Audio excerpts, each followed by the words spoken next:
Додека кај нас ги очекуваме измените во тарифирањето на струјата, со која и собствениците на електрични возила ќе плаќаат поскапо за неа, во Хрватска 9-та година поред се подготвува нов пакет субвенции за нив.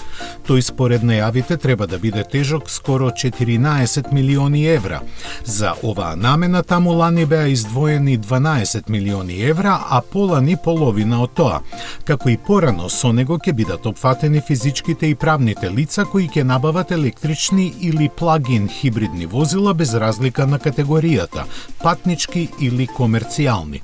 За автомобилите и доставните возила, висината на субвенциите ќе се движи до 10.000 евра или 40% од вредноста, за мопедите и моторциклите до 2.600 евра, а за тешките возила и преку 50.000 евра.